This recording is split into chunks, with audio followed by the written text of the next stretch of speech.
Assalamualaikum warahmatullahi wabarakatuh. Waalaikumsalam warahmatullahi wabarakatuh. Sebelumnya, saya mengucapkan terima kasih kepada dosen pengampu mata kuliah Manajemen Perubahan yang sudah memberikan kesempatan kepada kelompok kami untuk presentasi, dan juga saya mengucapkan kepada teman-teman yang sudah hadir. Saya Yunia Nur Anissa dengan NPM 218100265 yang akan bertugas sebagai moderator dalam presentasi kelompok 9, di mana kelompok kami akan membahas tentang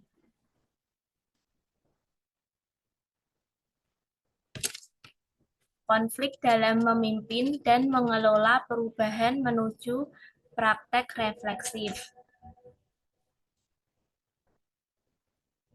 Tentunya pada kesempatan ini saya tidak sendiri karena saya ditemani oleh rekan-rekan saya yaitu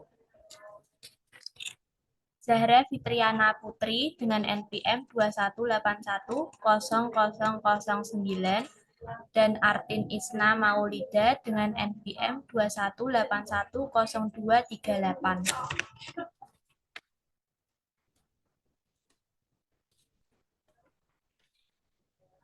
yang nantinya akan mempresentasikannya. Pengertian konflik dalam memimpin dan perubahan. Konflik dalam memimpin dan mengelola perubahan merupakan salah satu permasalahan yang sering terjadi dalam organisasi. Konflik terjadi ketika individu atau konflik kelompok mempunyai perbedaan-perbedaan dalam pendapat, prioritas, dan tujuan.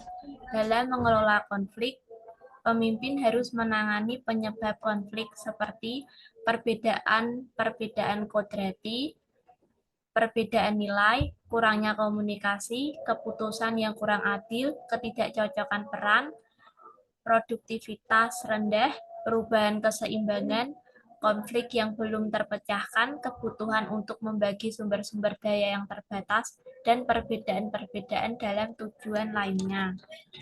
Yang selanjutnya akan dibacakan oleh Zahra.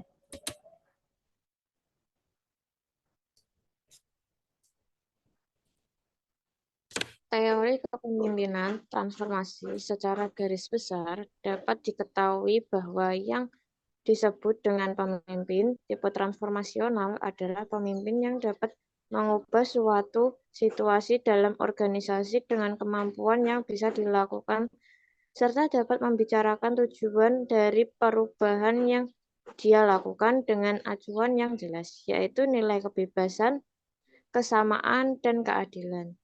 Tindakan yang dilakukan peran para pemimpin transformasional, yang pertama, mempersatukan tujuan, yang kedua, menghindari konflik, yang ketiga, memperhalus konflik atau menghaluskan menyelesaikan konflik.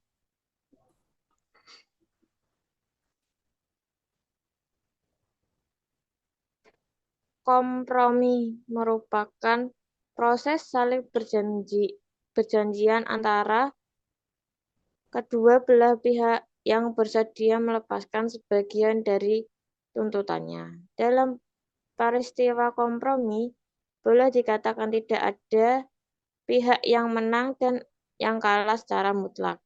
Tindakan yang otoriter. Dalam struktur organisasi formal dengan adanya relasi atasan dan bawahan, maka otoritas dan kewibawaan pemimpin yang berkedudukan paling tinggi merupakan suara pemuntas bagi konflik antar individu dan antar kelompok. Kekuasaan formal merupakan bentuk agregate atau perwarisan dan sebagai alat penentu. Kepemimpinan otoriter dengan tindakan yang tegas dan drastis itu di saat genting ini bisa menogak orde, bisa menjadi alat koordinasi yang efektif. Yang selanjutnya akan dibacakan oleh Artin.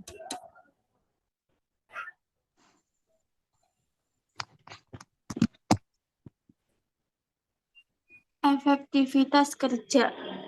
efektivitas kerja merupakan tingkat pencapaian tujuan dalam melakukan pekerjaan yang harus diselesaikan dalam rentan waktu tertentu. Kedua, kualitas merujuk kepada seberapa baik hasil yang dicapai, bagaimana perbandingan kualitas yang telah diraih dengan kualitas yang diharapkan, dan bagaimana hubungan antara kuantitas dan kualitas yang dicapai. Ketiga, biaya terkait dengan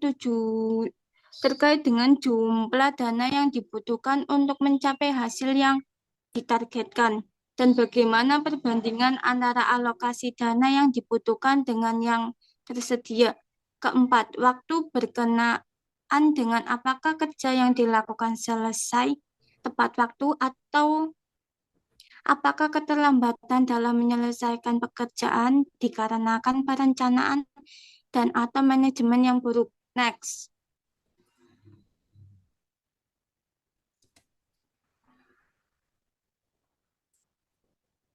Menurut Griffin, ada 4 kriteria efektivitas kerja sebagai berikut. 1. Menyangkut pengertian semua anggota organisasi tentang tujuan yang ingin dicapai. 2. Menitik beratkan pada keterkaitan antara keseluruhan tujuan yang telah ditetapkan. 3. Berhubungan dengan rentan waktu yang diperlukan untuk mencapai tujuan-tujuan yang telah ditetapkan. 4. Difokuskan pada perubahan yang terjadi di dalam atau di luar lingkungan organisasi. Next.